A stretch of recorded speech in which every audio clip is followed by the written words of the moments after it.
চাইবে আমার কাছে আমি তাই দেব। তাহলে সর্বপ্রথম রাজা দিতে হবে তোমার হাতের হাতিয়ার ওই হেমতাল দণ্ড।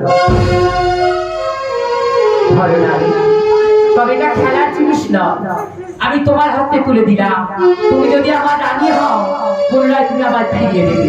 কথা দিলাম উচিত সময়ে আমি তোমায় ফিরিয়ে দেব।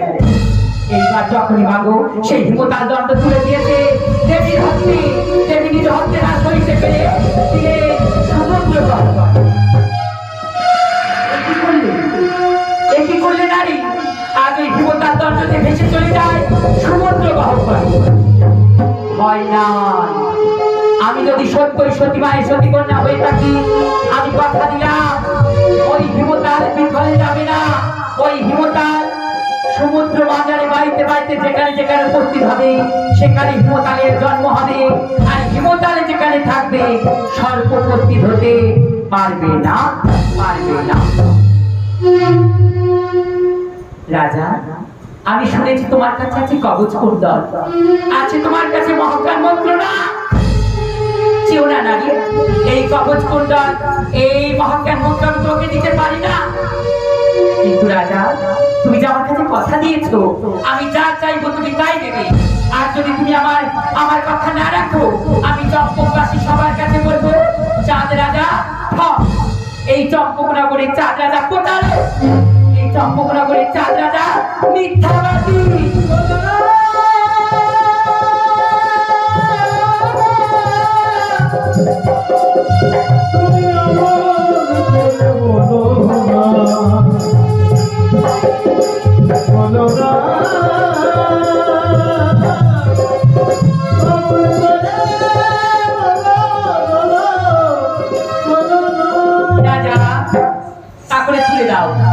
ওই মহাজ্ঞান মন্ত্রার কবচমালা সত্যই অবতীরা সম্ভব। তোমার আশীর্বাদে পেয়েছিলাম কবচ কুণ্ডল, তোমার আশীর্বাদে পেয়েছিলাম মহাজ্ঞান মন্ত্র। আজ আমি এই তপস্বিনী কন্যার কর্ণে তুলে দিলাম।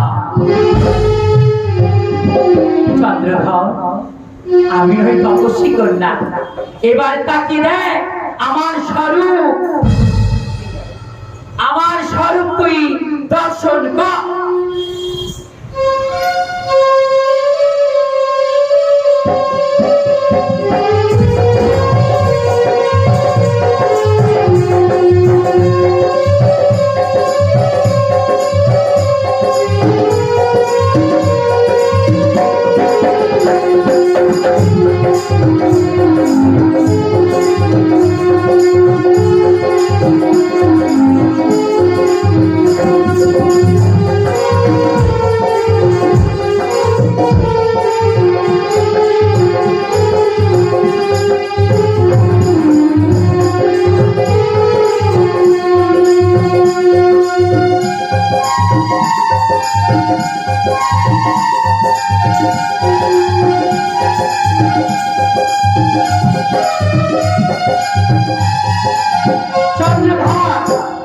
এখনো সময় আছে বাবা, আমার চরণে দিলে একটা রাঙা পুষ্প আমি তোকে যা হরণ করেছি সব ফিরিয়ে দেব।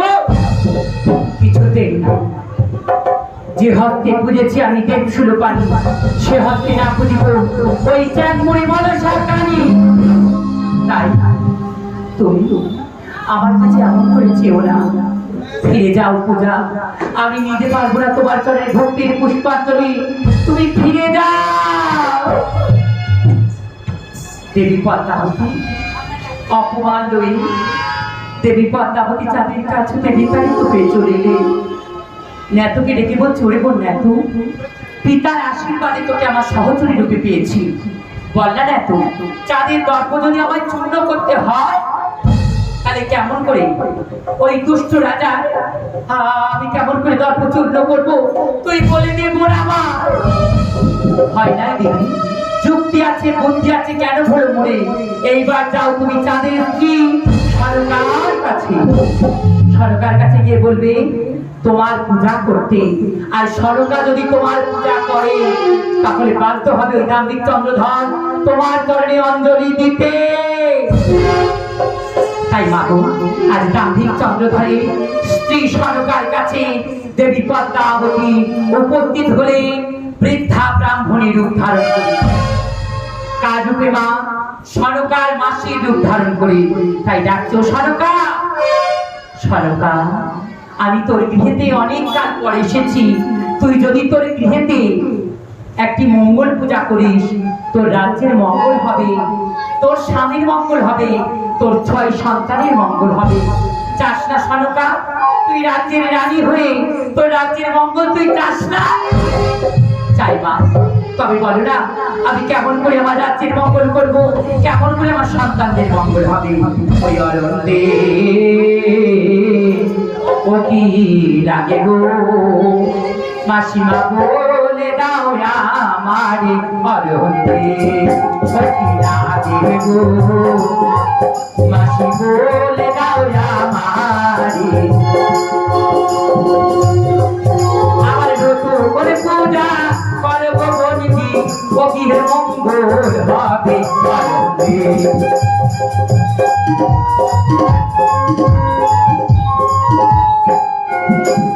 ও চাটা লাগে, তেঁতুল লাগে মা, বাঁশপাড়ি লাগে অরণ্যে।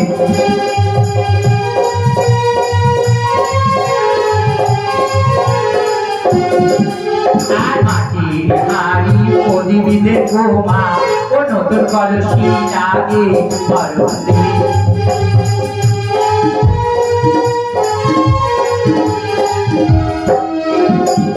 ও মা ডালো ও লাগে, ডালো লাগে, ও নারিকেল গুড় লাগে অরণ্যে।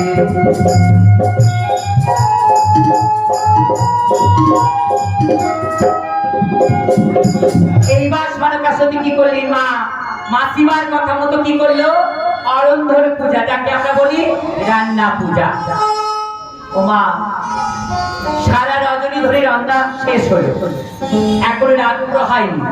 তাই সনকা বললে, ও মাসিমা এখন কি করবো? বলছো মা, রান্নাশালা ছেড়ে যেতে নেই। তাই তুই কি করবি জানিস? অঞ্চল বিছিয়ে রন্ধনশালায় শয়নে যা। এইবার 3টি শঙ্কের ধ্বনি করলেন। 3টি শঙ্কের ধ্বনি করে হাতে জল বেরি দিয়ে আর অঞ্চল বিছিয়ে মাগো শয়নে গেলেন সেই রন্ধনশালাতে। এদিকে মা ঘোর রজনী, তাপিক চন্দ্রধর রাজকার্য করিয়া সমাধান। রন্ধনশালায় এসে দেখছে তার স্ত্রী সনকা সতী শয়ন করে আছে। আর দেখলেন এত ব্যঞ্জন আদি তৈয়ার করেছে, তাই সনকাকে আর ডাকবো না। এই ঘোর রজনীতে সে নিদ্রায় গেছে। তাই কি করলেন মা? তিনি একটু একটু করে সকলে কিছু রন্ধন করেছিল। রাজা ভাবলেন আমি রাজা, আমার উচ্ছিষ্ট সবাই সেবা করবে। তাই কি করলেন মা? সেই অহংকারে বশীভূত হয়ে যা কিছু রান্না করেছিল সনকা, একটু একটু করে সেবা করলেন। এইবার প্রধান্বিত হলেন দেবী পদ্মাবতী। ওরে চন্দ্রধর, আমি বিনা দোষে বিনা অপরাধে তোকে ক্ষতি করতে চাই না। অপরাধ তুই করেছিস, তাই তোকে শাস্তি পেতে হবে। সনকা সারা রাত্রি রন্ধন করেছিল কেবলমাত্র আমার পূজার জন্য। ওমা, পূজার আগে যে দ্রব্য আমরা দিই তাকে কি বলা হয়? ভোগ নিবেদন বলা হয়। আর যখন ভগবানের সেবা হয়ে গেলে পরে যেটা আমরা দিই সেটা কি বলে মা? প্রসাদ। তখন আমরা বলি না যে এটা তরমুজ, এটা আম, এটা লিচু, এটা শসা, আমরা বলি। আমরা কি বলি তখন? প্রসাদ। সে খিচুড়ি হোক আর লুচি তরকারি হোক আর সুজি হোক, যখন ভগবানকে নিবেদন করা হয়ে যায় আর ভগবানের সেবা হলে সেটা আমরা কি বলি? প্রসাদ। এইবার দাম্ভিক চন্দ্রধরের তর্ক চূর্ণ করার জন্য দেবী পদ্মাবতী বললেন, আমার পূজার ভোগ আমাকে সেবা করতে দিলি না, তাই এই ছিল তার অপরাধ। এই অপরাধে আমার পূজার ভোগ আমাকে পূজা করতে দিলি না, সেই অপরাধে আমি তো ওই পান্তা ভাতের মধ্যে দিয়ে গেলাম কালকুট সর্পের বিষ। কালকুট সর্পের বিষ সেবা করে দাম্ভিক চন্দ্রধরের 6 পুত্র। প্রভাতকালে কি হলো মা? 6 পুত্র, একটা নয়, দুটো নয়, ছয় ছয় পুত্র প্রভাত কালে ঘর দুয়ার পরিষ্কার করে সনকা আজ বধূমাতাদের বললেন, মা তোমরা আমার ছয় পুত্রকে খেতে দাও। আর আমি চললাম, এই কাকের কলসি দেখতে পাই রাত্রে ভরে রেখেছিলাম, নতুন কলসি শূন্য হয়ে গেছে, তাই আমি চললাম কলসি করে ওই পদ্ম সরোবর হতে বাড়ি আনয়ন করতে, অর্থাৎ জল আনতে। আর জল আনতে গিয়ে কি হলো মা? কেন বা ডাকো কাকের কলসি, এরা মা মা বলে। আমি নিতুই আসি জল আনিতে, আমি নিতুই আসি জল আনিতে, আজ কেন ডাকো ওরে কলসি মা মা বলে।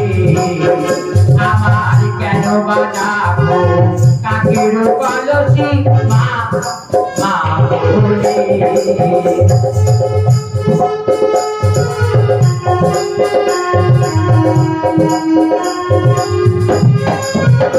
আমি তুই আসি জল আনিতে,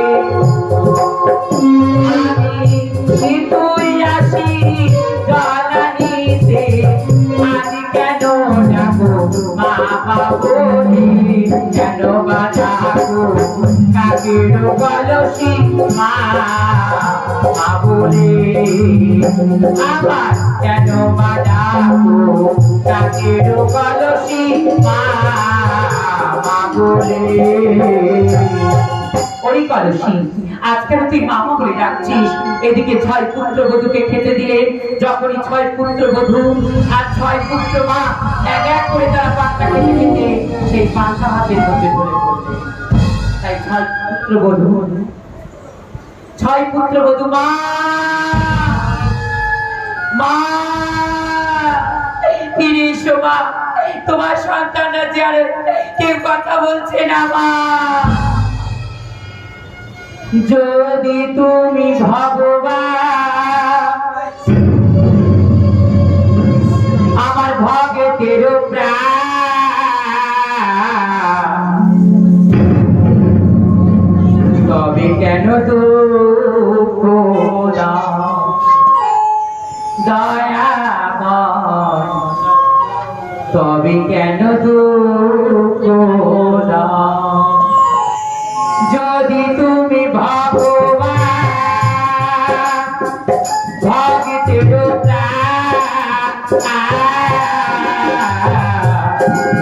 তবে কেন দুঃখ দাও দয়াময়, তবে কেন দুঃখ দাও।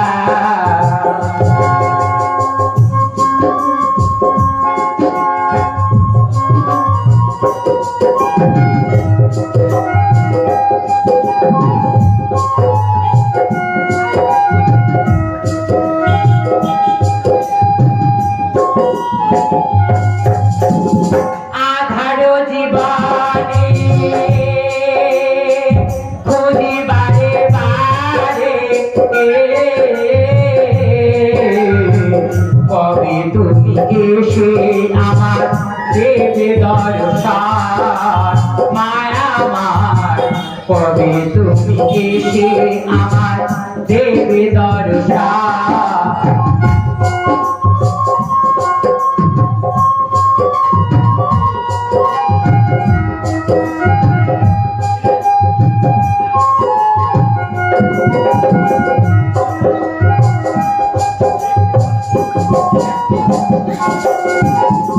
তুমি যে কামনা, তুমি যে বাসনা,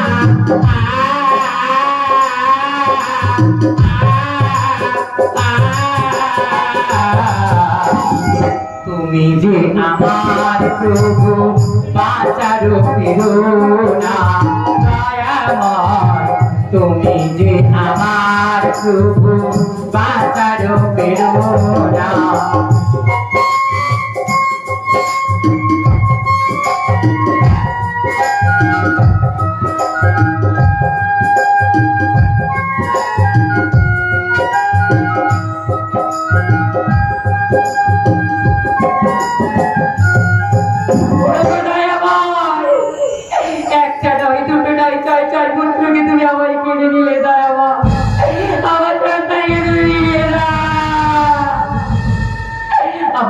সন্তানদের তুমি ফিরিয়ে দাও প্রভু। ওগো দয়াময়, তুমি আমার সন্তানদের ফিরিয়ে দাও। তাই বাবু, আজ দাম্ভিক চন্দ্রধরের 6 পুত্রকে কামাইগণ নিয়ে কি করলেন? তারা নিয়ে চললেন শ্মশান বাজারে। দেবী পদ্মাবতী চিন্তা করলেন, যদি এই 6 পুত্রকে পুড়িয়ে ছাই করে দেয়, কোনদিন যদি দেবী আমার কাছে পূজা চায়, আর দেবীর পূজায় যদি তুষ্ট হয়ে আমার সন্তানদের আমি ফিরে পেতে চাই, চিন্তা করলেন পদ্মাবতী, আমি তখন সেই চাঁদকে কি ফিরিয়ে দেব? আমি যদি হরণ করে না সৃজন করতে পারি, আমি সবকিছু কেড়ে নিয়ে যদি না পুনরায় ফিরে দিতে পারি, আমাকে দেবী বলে কেউ মানবে না। তাই আমাকে ফিরে দিতে হবে দাম্ভিক চন্দ্রধরকে, ফিরে দিতে হবে তার সন্তানকে। তাই কি করলেন মা? ইন্দ্র পবন বরুণকে ডাকলেন, যাও ইন্দ্র পবন বরুণ, প্রকৃতির দিকে ধেয়ে যাও সেই গঙ্গাপুরের ঘাটে।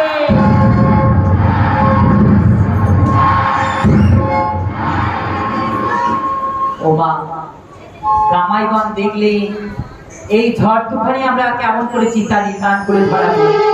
তাই মা, চিতা তৈয়ার করা দূরের কথা, 6 পুত্রকে ফেলে রেখে তারা পুনরায় ফিরে গেল। এদিকে মা 6 পুত্রকে দেবী তার বাম হস্তের পদ্ম বুলিয়ে পুনর্জীবন দান করে কালী জমির কারাগারে তাদেরকে বন্দী করে রাখলেন। এইবার চিন্তা করলেন, দাস দাসী যদি না থাকে, পূজা আমার কে দেবে? ও মা, দাস দাসী যদি না থাকে, ভক্ত যদি না থাকে, সেবিকা যদি না থাকে, পূজা আমার কে দেবে? তাই কি করলে? চললে ইন্দ্র সভা মাঝে। সেই ইন্দ্র সভা মাঝে বান কন্যা উষারানী করে কাঁচা সরাই নৃত্য, কামদেবের পুত্র অনুরুদ্র করে কাঁচা সরার উপরে নৃত্য। তাই দেবী কি করলেন? সেই উষা অনুরুদ্রকে আনতে চললেন ধরনের বুকে, আনার জন্য চললেন সেই ইন্দ্র সভা মাঝে। ইন্দ্র সভার মাঝে নৃত্য গীত করছে উষা অনুরুদ্র।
তুমি আমার কাছে অপরাধী। এই অপরাধে আমি তোমাকে অভিসম্পাদ করলাম। আজ তোমরা এই দেবপুরী পরিত্যাগ করে মানব জনিতে করো ভ্রমণ।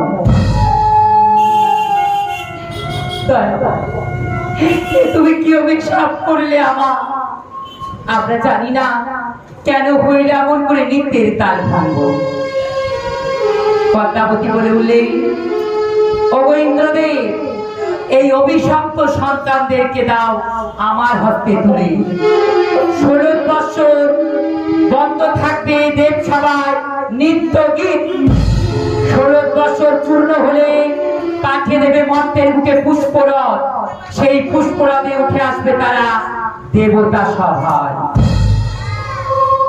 তাই মাগো, সেই উষা অনুরুদ্র দেবসভার বুকে বললেন, মাগো তোমার কারণে, তোমার পূজার জন্যে আমরা ধরণীর বুকে যাচ্ছি। মা, তুমি আশীর্বাদ করো, এই ধরণীর বুকে যদি আমি তোমাকে ভুলে যাই, তুমি যেন আমাকে ভুলো না। মা,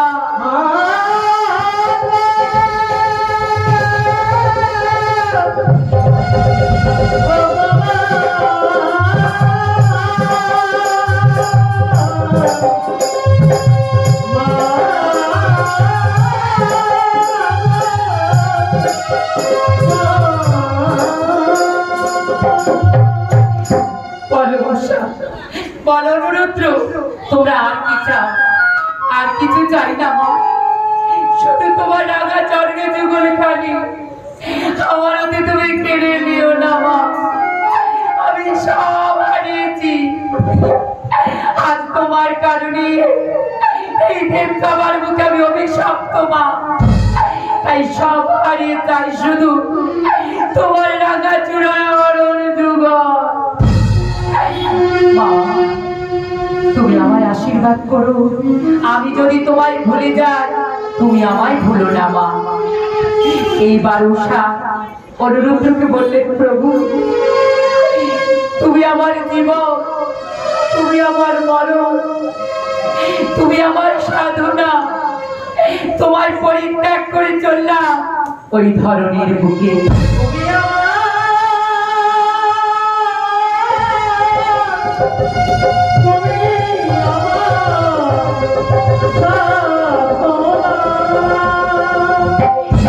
জানি না এই জীবনে দেখা হবে কি না হয়, তবে যদি হয় দেখা, এই দাসীকে শত অপরাধ করিলেও তোমার চরণে স্থান দিও। বিদায় দাও সজলা, এ জীবনে দেখা বোধহয় হবে না। মনে রেখে দেব, মনে নিয়ে দেব, চলেছি একলা। মনে সে অজানা ঠিকানা, মনে সে অজানা ঠিকানা। বিদায় দাও ওই সাধনা,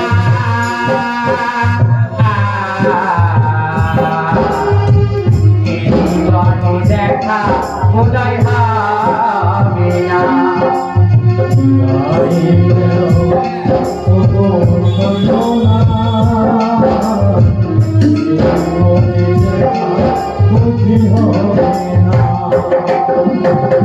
এ জীবনে চাওয়া পাওয়া তুমি, শুধু তুমি গো, সে সাজটুকু তোমাকে খোঁজে। এ জীবনে চাওয়া পাওয়া তুমি, শুধু তুমি গো, সে সাজটুকু তোমাকে খোঁজে গো। সারে বনের আশা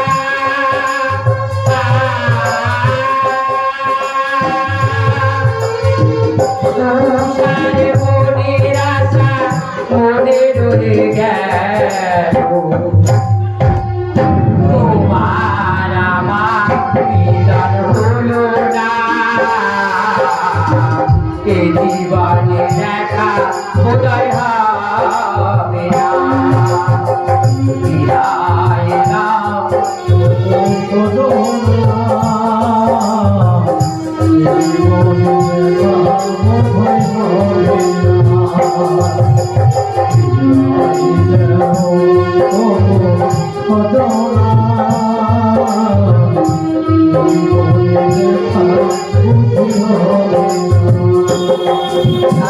আর মনে রেখে দেবনি চলেছি একলা মনে রেখে দেবনি চলেছি একলা চলেছি আলা জানা ঠিকানা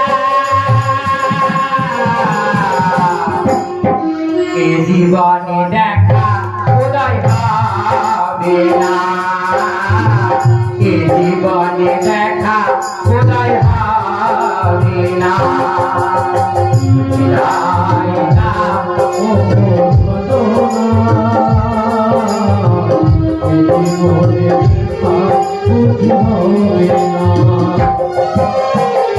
এ জীবনে চাওয়া পাওয়া তুমি শুধু তুমি গো শেষ নিঃশ্বাসটুকু তোমাকে দেব সার মনের আশা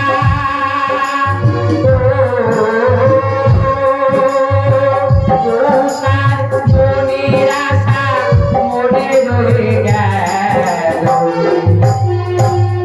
তোমার আমার মিলন হলো না জীবনে দেখা হবে না এ জীবনে দেখা বোধহয় হবে না বিদায় নাও সাজনা এ জীবনে দেখা বোধহয় হবে না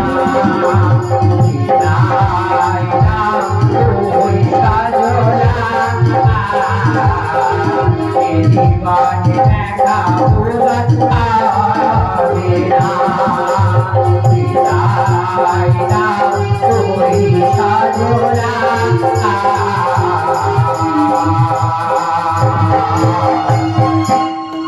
এ জীবনে দেখা হবে না আজ স্বর্ণরুদ্র একটি ফল আর ফুল রূপে দেবী পদ্মাবতীর হস্তে উপস্থিত হলেন এইবার দেবী পদ্মাবতী গণৎকারী রূপ ধারণ করে সনকার কাছে গিয়ে বললেন সনকা তোমার 6 পুত্র মারা গেছে চিন্তা করো না তবে আজ আমি তোমার একটি ফল করিলাম দান এই ফল সেবা করলে তোমার গর্ভে আসবে দিব্য সন্তান তাই দিলাম পুত্রবর নাম রেখো লক্ষ্মীন্দর জন্মাইলে নেব কারি গো দিলাম পুত্রবর নাম রেখো লক্ষ্মীন্দর জন্মাইলে নেব কারি গো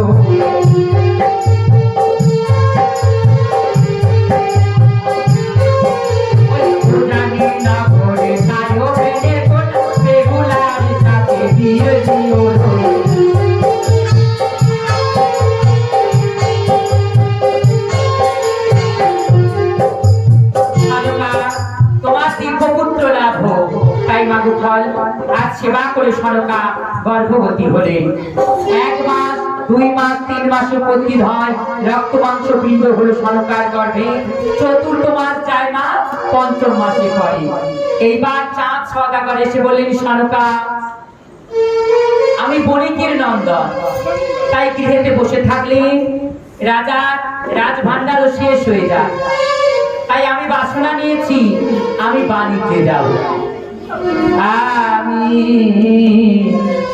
পরে ধরি আজ বিনয় করি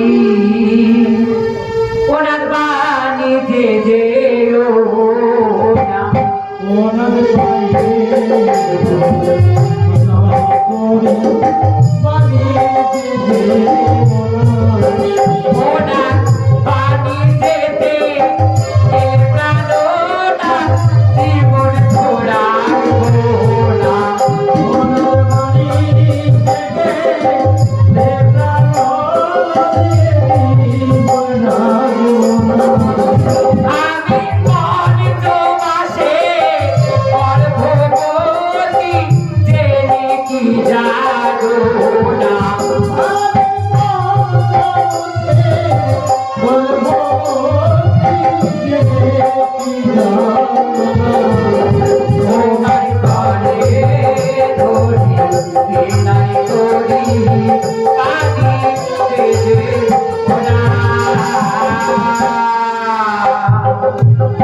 স্বামী, আমি যে পঞ্চমাসের গর্ভবতী, তাই তোমার বাণিজ্য আমি যেতে দেব না।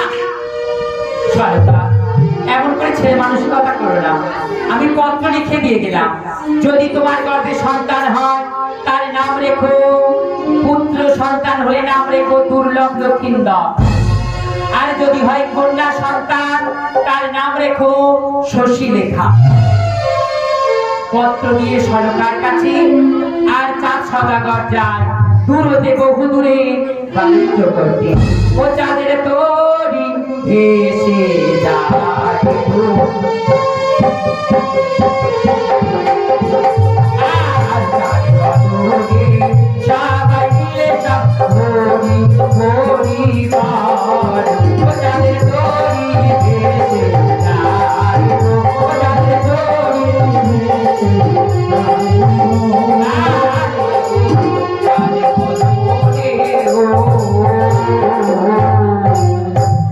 এদিকে চাঁদ বাণিজ্য করতে যায়। সরকা পঞ্চমাসের গর্ভবতী ছিল মা। ধীরে ধীরে 6 মাস যায়। 6 মাসে যেতে আমার 7 মাসে পড়ে। 7 মাসে পড়ে সরকা 7 বছর করে। 7 মাস 8 মাস 9 মাস যায়। 10 মাস 10 দিনে মাগো গর্ভোদয় হয়, আর গর্ভ হতে মাগো লক্ষ্মীন্দরের জন্ম হয়। এদিকে দেবী পদ্মাবতী সেই ফুল নিয়ে চললেন কোথায়? সাই সদাগরের ভবনে। বলে, তোরা কে নিবিল আজ আমার লাল রাঙা জবা, তোরা কে নিবিল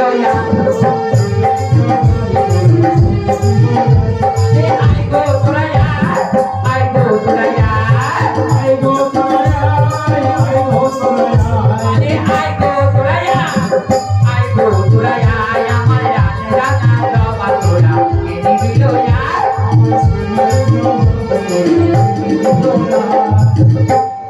অমলা সতী বললেন, ও ফুলালি, মালিনী আমার বাড়িতে এসো। তখন মালিনী বলে উঠলেন, ও মা, আজ আমি একটা রাঙা জবা পেয়েছি। আমার মরা গাছে এই জবা ফুটেছে, আর রাত্রে স্বপ্ন দেখেছি যে এই জবা ধৌত করে খাবে তার গর্ভে একটা কন্যা সন্তান হবে। ও মা,